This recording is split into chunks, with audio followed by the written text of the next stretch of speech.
Всем привет, Самитори-чан! У нас сейчас февраль, и даже на юге Японии довольно холодно. Сейчас на улице +3, поэтому сегодня я покажу вам, чем мы занимаемся зимой в Фукуоке.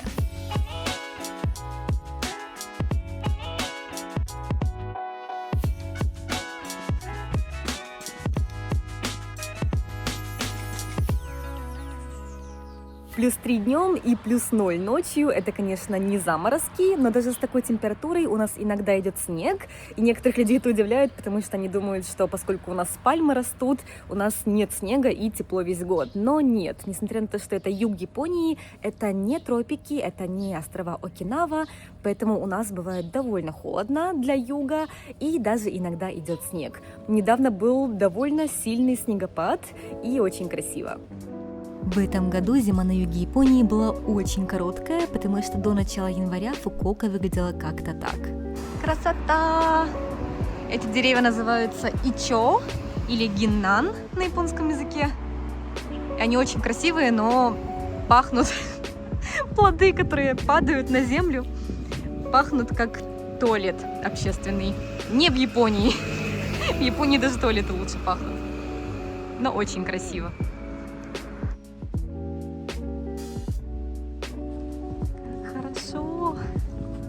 Мне очень нравится зима в центральной и южной Японии, потому что она позволяет насладиться сменой сезонов, но при этом не слишком холодно, шапка не нужна. Также очень солнечно, а дождь и снег идут довольно редко.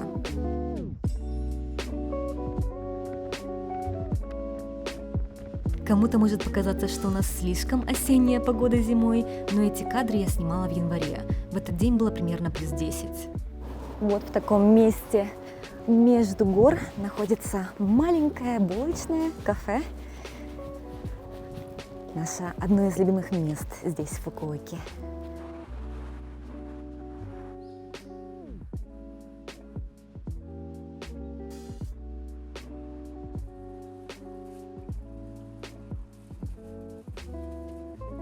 Здесь вот так продаются местные овощи, пекинская капуста, также местные лимоны органические, картошка сладкая и даже цветы.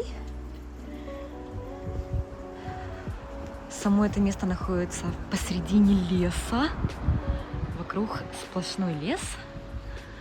Красота! Наше основное занятие зимой на выходных – это исследование местных кафе с уютным интерьером. А если там еще и камин есть, что редкость для Японии, зимой такое место мы не можем пропустить.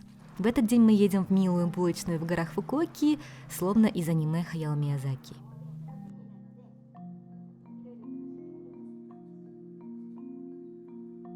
Этой зимой это было наше любимое место для посещения, немножко позже вы поймете почему. Именно это видео я сняла где-то в конце декабря, в начале января, но даже несмотря на это, пейзаж словно осенний. Здесь можно просто купить булочки с собой или воспользоваться кафе. Интерьер очень милый в стиле лог-хаус с разными элементами из дерева, украшениями и также хендмейд товарами.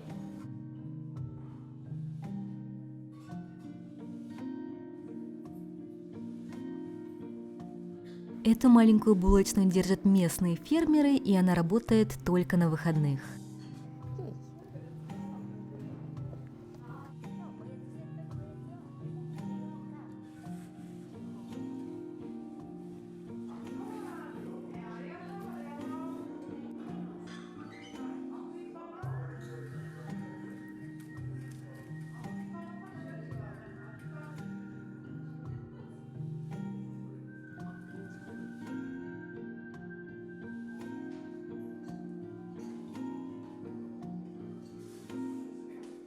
Думаю, некоторые уже догадались, главная причина, почему мы почти выходные ездили в эту булочную, это камин, печка. Я огромный фанат, и в Японии печки это редкость, но у нас даже была наша печка в съемном доме, когда мы жили в Сайтама.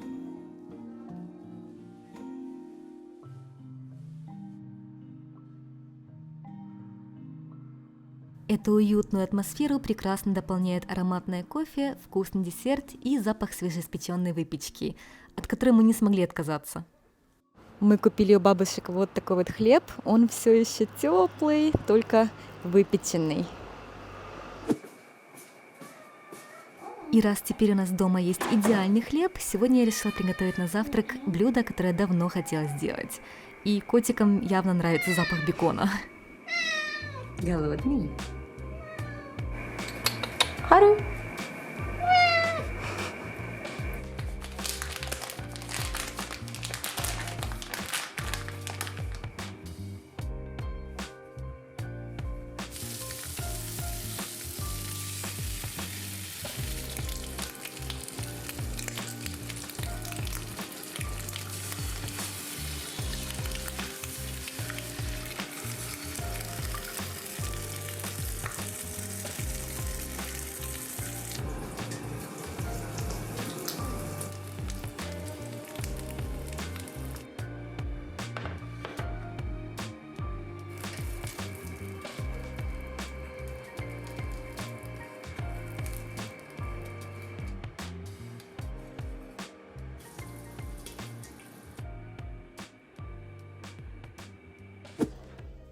К концу зимы мы думали, что зимы в этом году в Фукуоке не будет, но февраль нас удивил снежным штормом.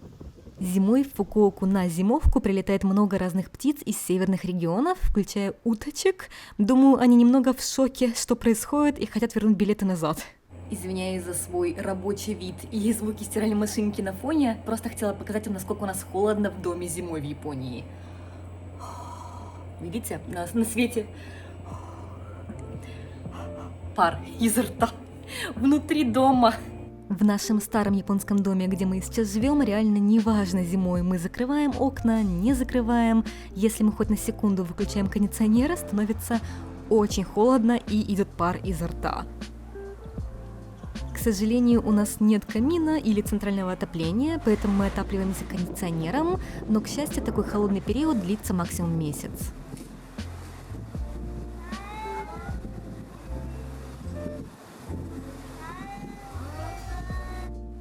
Еще одно развлечение зимой в Японии и особенно в Фукуоке – это охота на клубнику. В Фукуоке выращивают более 14 видов клубники, включая самый известный по всей Японии, который был выведен именно в Фукуоке – Амао. И сезон клубники в Японии именно зимой, точнее с декабря и до конца марта. Поэтому сегодня мы приехали на ферму, которая специализируется по выращиванию клубники вида Амао. Система очень простая. Платите в районе 3000 йен на человека и можете объедаться клубникой сколько угодно в течение часа. Клубнику здесь выращивают вот в таких теплицах, довольно просторных и очень чистых, и вы можете свободно ходить и выискивать клубнику, которая уже созрела.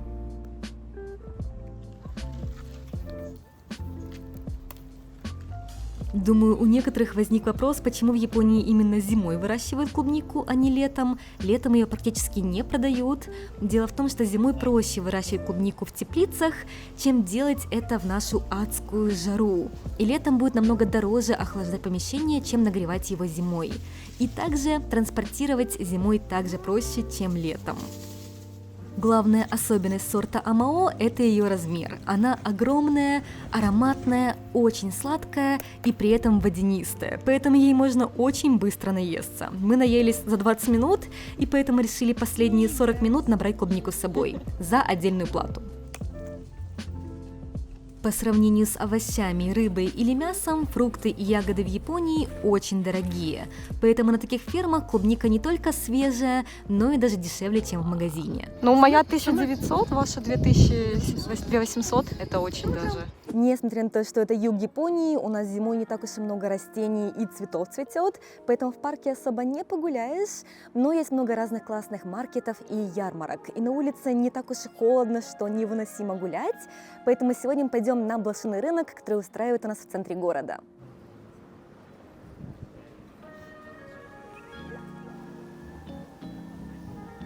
Ярмарка проходит на территории храма. Здесь, в принципе, очень красиво весь год, но несколько раз в году устраивают вот такие вот большие блошиные рынки, где можно найти много интересных вещей. Так что идемте.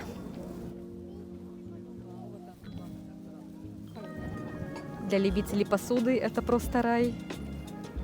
Этот блошиный рынок называется блошиный рынок у храма Гококодинджа, который находится недалеко от парка Охори. И это очень популярное мероприятие в Фукуоке, которое проходит несколько раз в год, не только зимой, но особенно весело, когда ты можешь посмотреть на разные антиквариатные винтажные вещи и выпить горячий шоколад, капучино, кофе. Здесь, конечно, можно часами все рассматривать. Много разных изделий из серебра.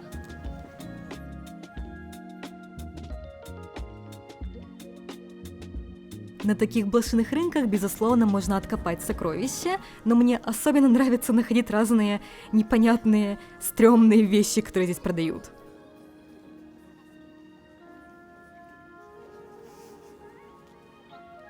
Манекен для изучения органов человека по имени Таро Илья Минору.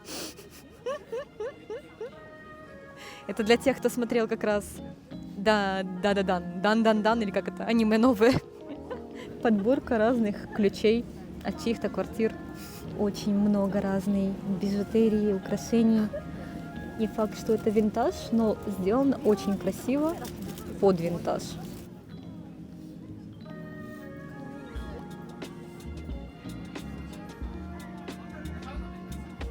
Красивая, красивая. Много разных традиционных японских вещей. Японских, европейских, китайских. Но, кстати, вот именно эта посуда с голубым узором в Японии тоже очень популярна. Хоть это и влияние изначально из Китая было.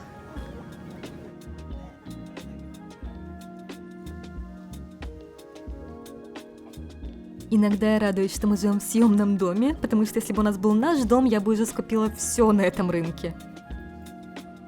Это набор, чтобы чернила растворять, растирать.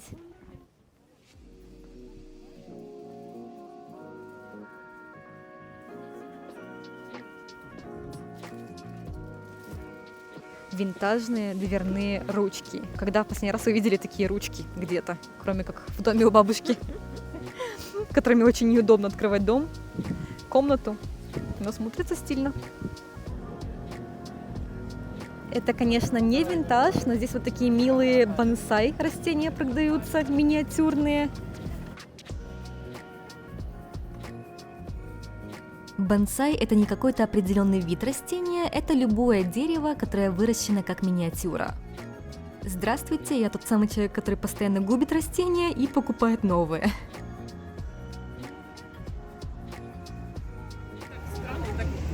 У него такое классное название у этого цветочка. Называется Хотары Цивабуки, по-моему. Хотары – это светлячок на японском языке, потому что листья, словно на них остановился светлячок. Это такая прелесть. Это не просто пятнистые листья выцветшие, это светлячок. Смотрели, как ухаживать? Там написана целая инструкция. Здорово. Не выдержала. Сейчас мы едем на еще один блошиный рынок, который находится немного далеко от центра города Фукуоки, но он более трушный, скажем так. Если на рынке, на котором мы были вчера, было много разных хендмейд товаров и новых товаров тоже, рынок, который мы сегодня посетим, более антикварный, винтажный, и я очень надеюсь найти там что-то интересное. Поэтому пошли с нами.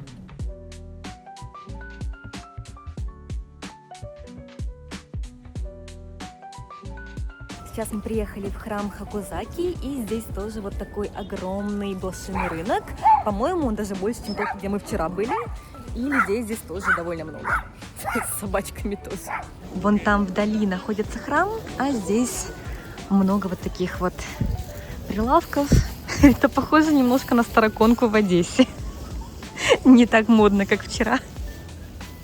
Очень много всего. Это настоящая охота за сокровищами. Только посмотрите, это все древняя японская посуда. Часто продается она в таких вот коробочках и годами лежит у бабулек в их кладовках. Они не пользуются и вот так вот потом приносят на блошиные рынки. Это кто-то купил себе, видимо, зачем?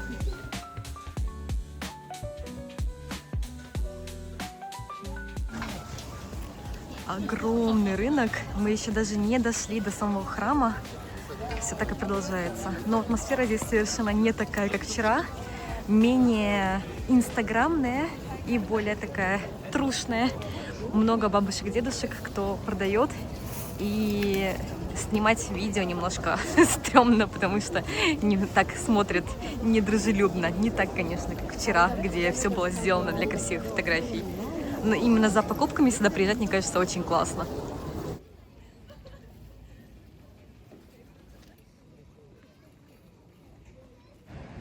Здесь находится главная часть храма. Наконец-то мы дошли. Храм Хакозаки – один из самых знаменитых храмов Фукуоки, и он действительно стоит посещения, даже без рынка.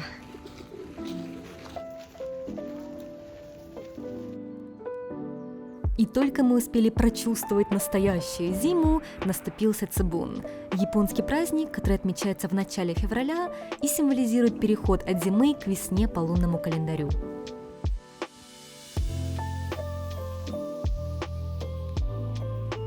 Праздник Сэцубун – это не только символ приближения весны, но и обряд очищения от злых духов. В этот день японцы обычно идут в храм, чтобы поучаствовать в одном очень интересном обряде.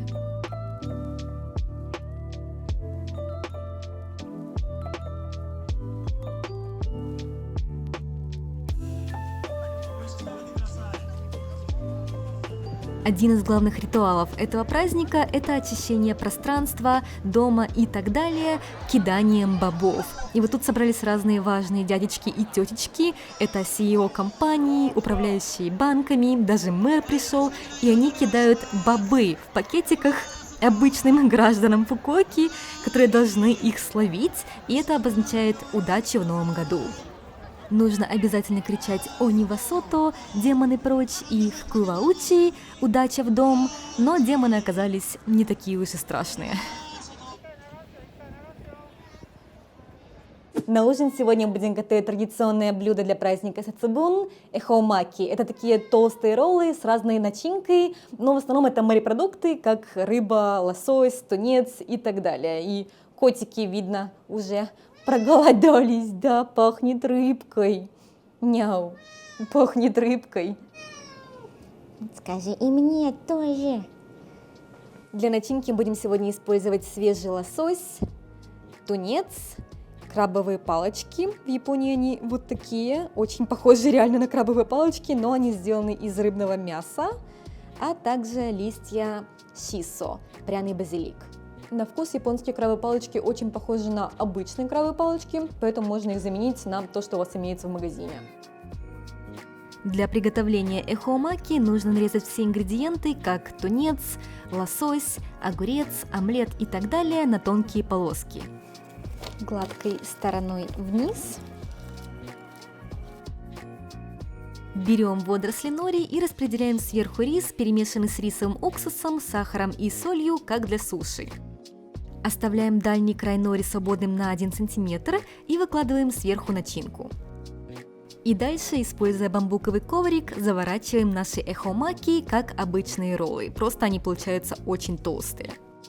В этом блюде может быть совершенно разная начинка, но обычно смешивают много разных видов рыбы, поэтому ничего странного в этом нет. И чем толще, тем лучше. В отличие от обычных роллов, эхоумаки не разрезают на маленькие кусочки, а едят вот так вот длинными, что не очень удобно, но традиция. Еще один зимний ивент на острове Кюсю, который нельзя пропустить, проводится в городе Нагасаки. 2 часа на машине из Фукуоки или 1,5 часа на поезде. Мы приехали в Нагасаки, и сегодня у нас есть целый день, чтобы исследовать этот город. И здесь уже вот такая вот красота начинается, потому что сегодня празднуют китайский Новый год. Нагасаки – один из первых портов в Японии, который начал сотрудничать с иностранными купцами. Именно поэтому история этого города тесно связана с такими странами, как Нидерланды, Португалия, Испания, а также Китай. Именно поэтому здесь находится один из самых больших китайских кварталов в Японии. А в феврале здесь устраивают фестиваль фонариков и китайский Новый год. Красота! Ночью будет, наверное, еще лучше. Из-за своей насыщенной истории Нагасаки выглядит очень интересно. Это такая солянка из европейской архитектуры, церквей, китайских украшений и японских старинных домиков. Мы шли и внезапно словно попали куда-то в Европу, а не в Японию. Вау! Поскольку Нагасаки торговал с Португалией, это был один из первых японских городов, куда вошло христианство. Именно поэтому здесь много вот таких вот церквей и европейских зданий. Говорят, что даже в наше время многие жители Нагасаки придерживаются христианства, что для Японии редкость. Хорошо, что здесь уже нету лестниц. 600 йен вход стоил, видно, это все благодаря тому, что мы заплатили. Каваиね、ここも飾りがついてる。わあ、すごい景色。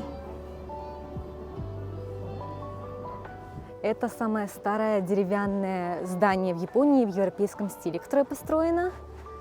Смотрится действительно внушающе и совсем не по-японски. Раньше это была вилла купцов, которые жили здесь в Нагасаки. Эх, хорошо, раньше жили иностранцы в Японии, не то что сейчас. Ребята, смотрите, здание, где стены в европейском стиле, но при этом крыша японская. Здесь тоже такое. Неплохо раньше жили. Мебель хорошая, только такая низенькая. Развлечение для японцев, кто приехал в Нагасаки. Можно вот так вот нарядиться в костюмы, в которых раньше люди европейские здесь гуляли. Мы идем кушать, а драконы идут танцевать. Сугойне.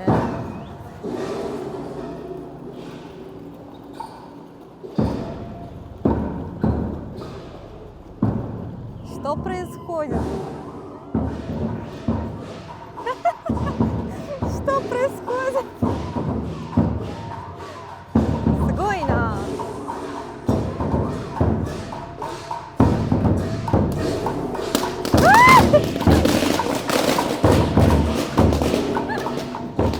И поскольку мы в Нагасаки, на обед сегодня у нас будет не японская, а китайская еда. Мы зашли в ресторан покушать, а девочки с драконами сюда тоже зашли поздороваться. Мы заказали острый тофу, который японцы называют мабо-дофу, а также знаменитое блюдо Нагасаки – сарада удон. Это хрустящая лапша с морепродуктами и вот таким соусом.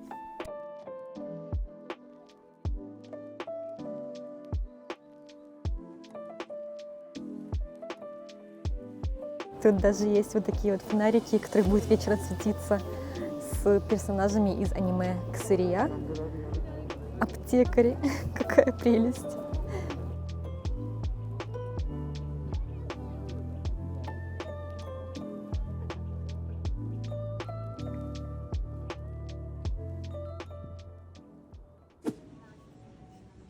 За десертом мы пришли в ретро-кафе, где можно попробовать еще одно сладкое блюдо этого региона.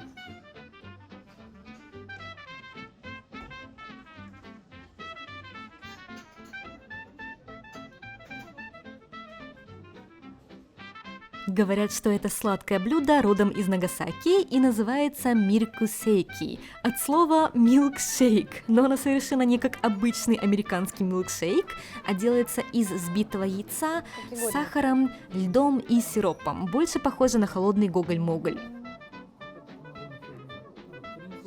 Еще один местный десерт – это кастера. Вот такой спонж-кейк, который совершенно не похож на японские традиционные десерты, потому что, скорее всего, на него японцы вдохновили португальцы.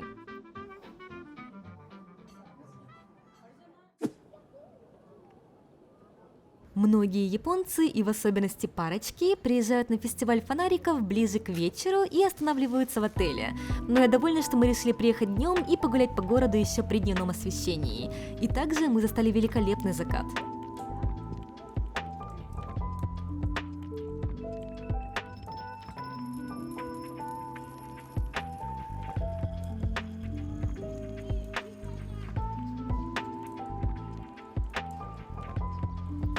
Сейчас 6 вечера и наконец-то потемнело, всем другая атмосфера, как будто мы попали куда-нибудь в аниме, унесенные призраками.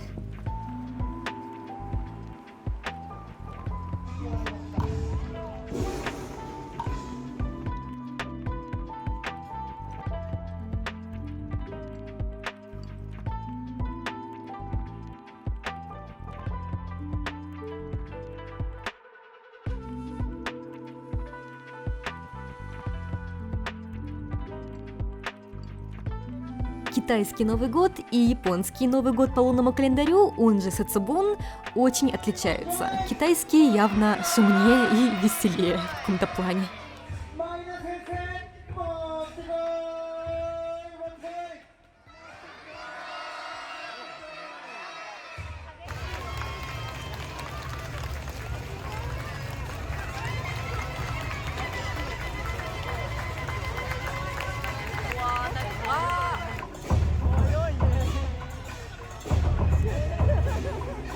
Главное событие вечера – это вот такой вот танец драконов. И я совершенно не разбираюсь в китайской культуре, но, как я поняла из объяснений, дракон должен споймать вот такой золотой шар, яйцо, поэтому он за ним бегает, гоняется, но не может догнать. Если кто-нибудь знает эту легенду или традиции Китая, жду ваших комментариев, мне очень интересно.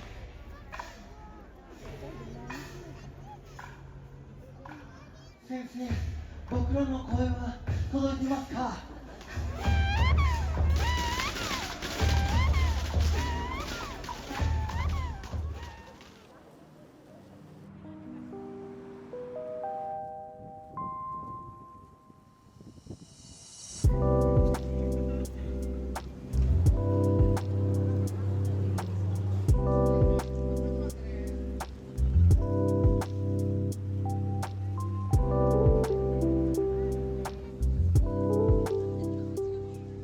？Вот так мы провели нашу короткую зиму на южном острове Японии, Кюсю, в городе Фукуока и Нагасаки. Надеюсь, вам было интересно это видео, и вы уже готовы к встрече весны. У нас скоро будет сакура цвести, поэтому подписывайтесь на канал за новыми видео. Также жду ваших лайков и комментариев. Всем спасибо за просмотр, всем пока!